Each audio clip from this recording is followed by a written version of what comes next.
In a game where the Thunder went down by as many as 14, down 2-1 on the road, with seemingly everything going the Mavericks' way, they had one thing going for them that ultimately willed them to victory: the utter brilliance of Shai Gilgeous-Alexander. OKC opened this game with a quick handoff from Dort to J-Dub, setting up a pick and roll with Chet as the big man frees up for a lob. Then on the other end, Dallas is going to go to an action that they often open with, a back screen for PJ Washington, but Josh Giddey reads it and picks off the pass. However, that was about the only positive contribution Giddey made in the opening quarter. As we all know by now, the Mavs are more than comfortable leaving him open due to his weak outside shooting. His minutes have seen a drastic decrease, and honestly, I'm surprised that he's remained in the starting lineup because it's gotten to a point where it feels like they're intentionally handicapping themselves. The lack of shooting wouldn't be nearly as much of a problem if he could generate pressure in other ways, but even when he attacks the space he's given, it likely won't result in anything. It's the same thing with his off-ball movement. You can see that Gafford isn't at all worried about what he's doing, and he attempts to counter by floating into open space near the baseline, only for Derrick Jones to come in and obliterate his shot attempt. They've tried to find ways to use him. Here he's going to be the screener, but when he rolls, the Mavs just ignore him altogether as they pack the paint, and the only available shot for J-Dub is a long two. This has completely nullified the 5-out offense. When Shai attacks one-on-one, he's being funneled into Gafford, who's patiently waiting under the basket, and so he's kind of forced to kick the ball back out with no advantage, and then you end up with Dort having to create his own shot from outside, which results in an air ball. Some of these possessions look like they're from before the three-point line was even added. Shai has absolutely no space to work with as he tries to find a lane into the paint, and the best shot he's able to find is a tough fadeaway jumper. You'd think that when Giddey checked out, some of these issues would be fixed, but then the Mavs just did the exact same thing to Dort, who could not make them pay on these open threes. So they couldn't produce much scoring, and on the other end, they had to deal with Kyrie Irving, who was applying constant pressure and finding his teammates. When he comes off a screen, the threat of his pull-up shooting brings Chet up to the level, and he finds an angle to drop it into Gafford for easy points. Here's another one that starts with a screen, and this time the Thunder send two to the ball, so he hits Jones in the short roll, who can float it up and in from the middle. If it wasn't Kyrie, it was Luka who was creating these opportunities. And who better than the guy that's shooting like peak Klay Thompson to drill one from the corner? Luka's also going to draw two to the ball off of screens, so when PJ gets it, he's got a 4-on-3 advantage to attack. With a few extra passes to keep the defense in rotation, Jones ends up with a wide open corner three to give the Mavs a 22-8 lead. It was clear that if the Thunder wanted to keep up, they'd have to find a way to overcome the lack of spacing. When Shai beats his man off the dribble, Lively's waiting under the basket like a goalkeeper, so he stops short, fakes, and rises up for a mid-range jumper. As long as the paint is packed like this, the mid-range would be Shai's best friend. This time it's a shoulder bump and spin before shooting over the top of a second defender. And this was the best display of in-between scoring we've seen in a long time. This one again starts with the bump, then an up fake to get Kyrie off his feet as he earns some free throws. You can see the difference when he starts a drive and tries to force his way to the rim. Someone's always there to meet him, and they're trailing by 10 after the first quarter of play. The start of the second with Shai on the bench was surprisingly decent. Giddey actually hit a three from the corner, and they were really locked in on the defensive end, in large part thanks to the world-class rim protection of Chet Holmgren.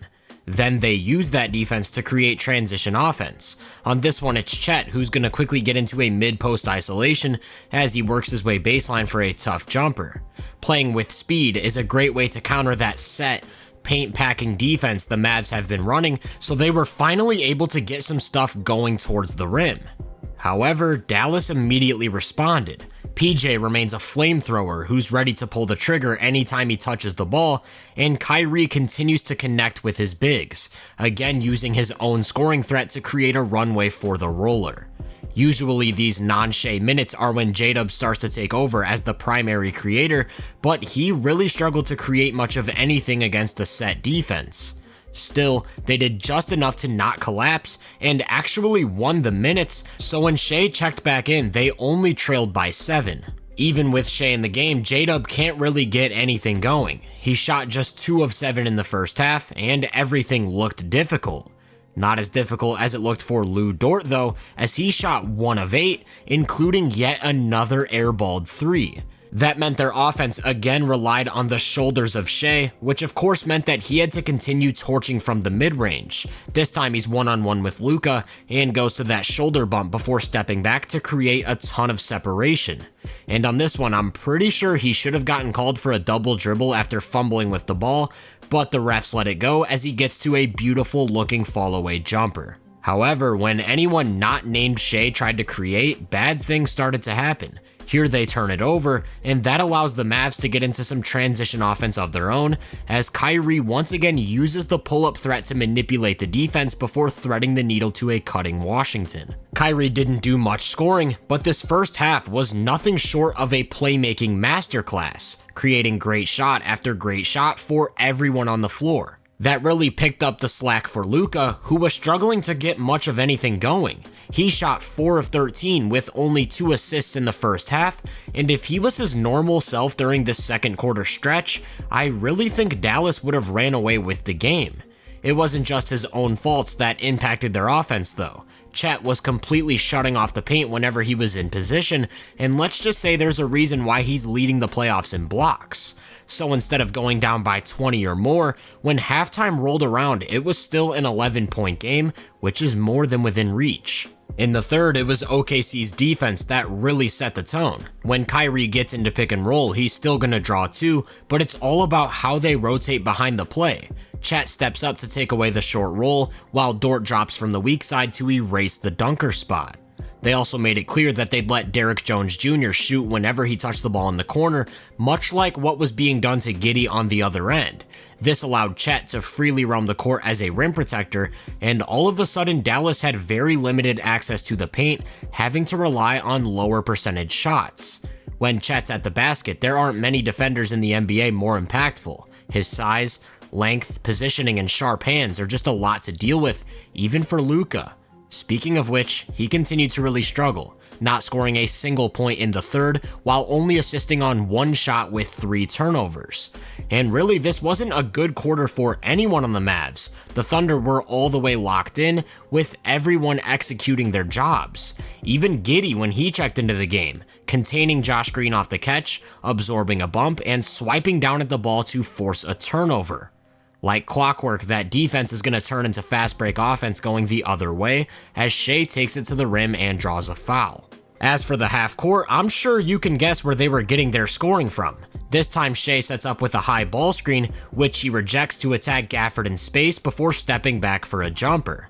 The level of shot making on display in this one can only be compared to Kobe Bryant. There's absolutely no angle for him to create anything clean here, yet he still finds a way to float the ball off glass. There really isn't a defender in the league who can stay in front of him off the dribble, which is why it's imperative that the help is loaded up early, but when he's scoring like this from as far out as 15 feet, good luck finding an answer. Well, actually, it looked like the Mavs did find at least a decent one. The 2 helpers sort of zone up the middle, basically conceding that pass to J-Dub in the dunker spot, who still can't find a way to put the ball in the basket. Even when he was the one initiating, he was unable to adjust to that packed paint, and after an 0 of 5 third, he was now 2 of 12 in the game. They had to rely on Shai to create everything for them, and time again, he surgically carved up whoever stood in front of him to create a mid-range shot. Even from a standstill, who needs a dribble when you can face up and use a simple jab step to create space? Then whenever the Mavs made an effort to get the ball out of his hands by collapsing the entire defense, he'd find the open man, this one resulting in a Cason Wallace 3 as he finally gets some help. That takes us to the end of the third, where an 11-point deficit was cut down to 4, now a 2-possession game with 12 minutes to go. Opening up the fourth was a Luka Doncic post-up, where he backs down Dort and scores over the top of him. Then next time down, Luka's gonna set up with a ball screen from all the way out at midcourt, only to flick a pinpoint lob to the cutting Derrick Jones. If you couldn't tell, he finally showed up and looked like the MVP caliber player we all know him to be.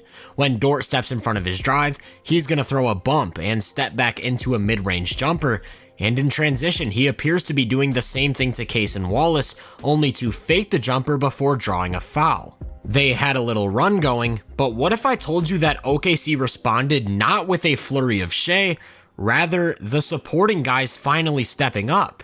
Dort hit a 3, Chet steps into one while trailing the offense, and with both teams starting to roll, we got a decent back and forth. On the Mavs side of things, Luka's absolutely dicing up the defense as a playmaker, as he had 7 fourth quarter assists, and for OKC, all of a sudden they're filled with nothing but snipers as they shot 4 of 8 from beyond the arc. That takes us to the 6-minute mark, where the Thunder trailed by 6, and it was time for Shai to do his thing. With a simple change of pace, he blows right by Washington to set up one of his floaters, and next time down there really isn't space for him to get around Kyrie, so he instead uses his height advantage to hunt for some offense over the top. It really didn't matter where he was, how his momentum carried him, the guy simply couldn't miss a shot, and that's while battling on defense as well. Here he's sliding his feet, using his lower body to absorb contact and contesting a hook shot before slapping it out of Lively's hands to prevent a second chance opportunity. To say he completely took over this game would be an understatement. Here's one where he attacks baseline, finds himself behind the backboard, only to toss in the shot of the night, and just like that we've got a tie game. To prevent him from getting to his spot for yet another bucket, his next drive draws everyone to the ball, so he kicks it out to an open Chet in the corner as they now hold a 3-point lead. This is typically when Kyrie has the response, as he's been unstoppable in fourth quarters, but he shot just 1 of 5 and over the entire game only had 9 points. So it came down to Luka's ability to break down the defense, and his lob to Lively brought it back to 1. As long as Shai continues to collapse the defense, and shooters continue to hit though, it's going to be tough to keep up with the Thunder. Thankfully, they were finding just enough offense to keep the game alive, matching that last 3 with a huge shot from Tim Hardaway Jr. And now that everyone's getting involved, it's only right that Jalen Williams starts to make some plays, this time getting to the rim on a baseline drive. And then after they force a turnover, he leaks out in the open floor, where his layup makes it a 2-possession game. 40 seconds to go, a chance to put it away with a dagger. J-Dub tries his hand at a step back 3, but it just comes up short, so the Mavs still have some life as Luka quickly pushes the pace for another one of his perfectly placed lobs. At this point, they just desperately need a stop, and with the way Shai's been playing, that feels like a miracle. His jumper is about 98% into the rim before it spins out, leaving Dallas with possession down 2. They run an inbounds play to get Luka the ball, he attacks on a drive, gets tripped up, so he's headed to the line for a chance to tie, but he misses the first free throw, which puts them down 1 with just 10 seconds to go. From there, it's a game of fouls, and OKC can close at the line as they hit 96% of their free throws, as opposed to the Mavs' 52%, which you could say is a big culprit for them stealing this win on the road. And while it certainly made a difference down the stretch, the Thunder had no business being in that situation to begin with. They shot 7 of 27, or 26% from 3, to the Mavs' 34%. J-Dub and Dort shot a combined 9 of 33, or 27% from the field. Their bench scored a total of 12 points to the Mavs' 21. As a unit, they scored 28 points in the paint to the Mavs' 40. I mean, every single indicator would have suggested Dallas running away with this game.